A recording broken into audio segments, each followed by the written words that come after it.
About what to do with the dollar, especially for teenagers and for kids. This is really important because this is one of the best places to start when you're like 15 years old, mid-teens. This is a great place, what to do with the dollar. Now here's the tendency on attitude, because attitude determines so much of our lives. What difference does it make if a child has $1 when you ask what should he do with it? It's only a child and it's only $1. But see, here's where it all begins. Your financial journey begins with what you do with the first $1. That's where it begins. Now, sure, you can do the wrong things and finally correct that and get on a better path, but it all begins on what you do with your resources. Jot this phrase down. It's one of the best for the weekend. Here's the 2 challenges of life. Number 1, the development of our full potential. That's challenge number 1. Challenge number 2 is the wise use of all our resources. That sums up life in general. The development of all of our potential and the wise use of all our resources. One of our resources is time, and we talked about that. Now we're going to talk about the wise resource called money. And let me share with you now a little plan. Because when I met Shof, and he asked me about my financial condition, he said, "How much money have you saved and invested the last 6 years?" And I said, "0. He said, "Not a good number." Here's what I told him. If I had more money, I'd have a better plan. Now, jot this down, because here's what he said. If you had a better plan, you would have more money. Next key phrase, it's not the amount that counts, it's the plan that counts. So let's start with something now as seemingly as small as $1. What should you do with it? Here's what we teach, teenagers especially. You should never spend more than 70 cents. Never spend more than 70 cents of each dollar you earn, or each dollar that comes your way, by gift or by labor. Now, you've got to have some plan what to do with your dollar.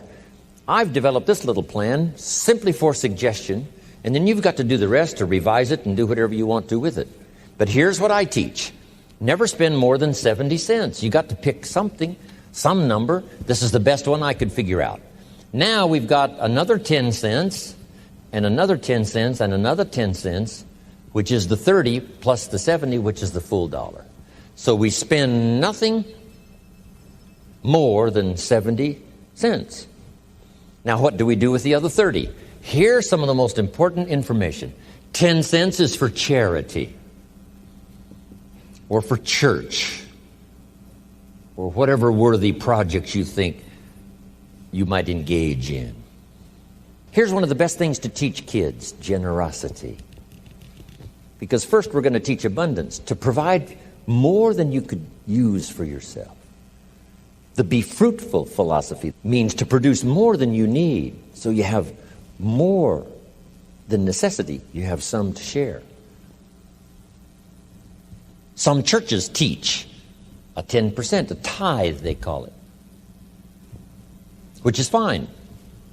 The key is to either administer this 10 cents yourself or to give it to some institution, a church or whatever, and let them spread it around. Let them put it where it's needed. Now, if you're going to give to some charity or church, you must let them take you on the tour and show you where it goes. Okay, if you part with the money, let them give you the tour. Here's where the 10% goes if you're going to tithe. Because now that gives you great joy to give 10%. Because you say, hey, here's what it's doing, here's what it's doing, here's where it's going, here's who gets it. Okay? Now the next 10 cents is called the use of capital.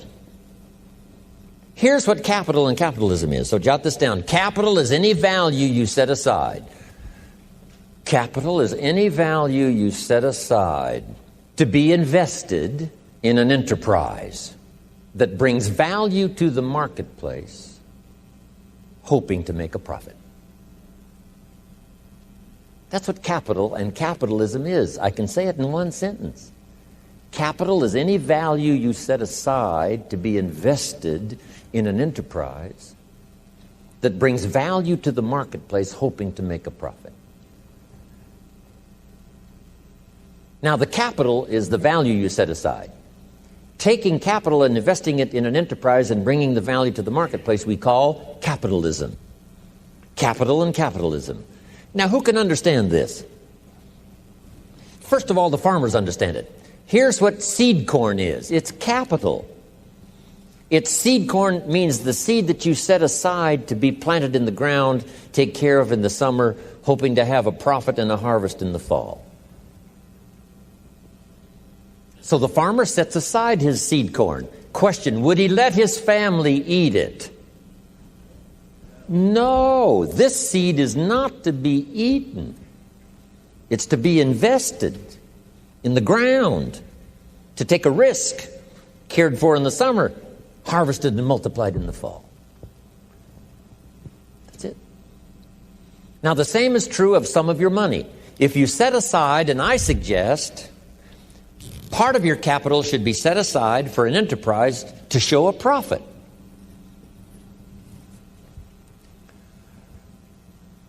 And we can teach kids the early fundamentals of capitalism. Now, once the kid has $1 profit, now what should he do with the dollar? This is the formula that I've come up with, what to do with that dollar.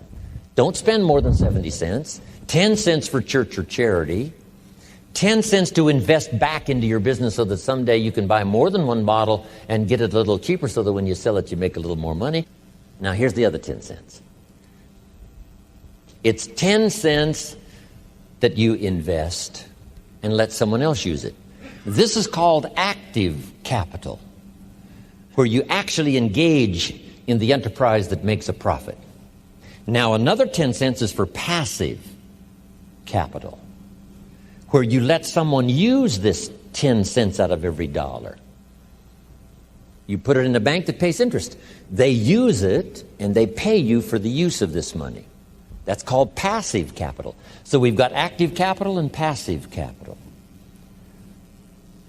Maybe you invest this in a stock, eventually, if you have enough money, and the stock pays you dividends, and also there may be an increase in the value of the stock.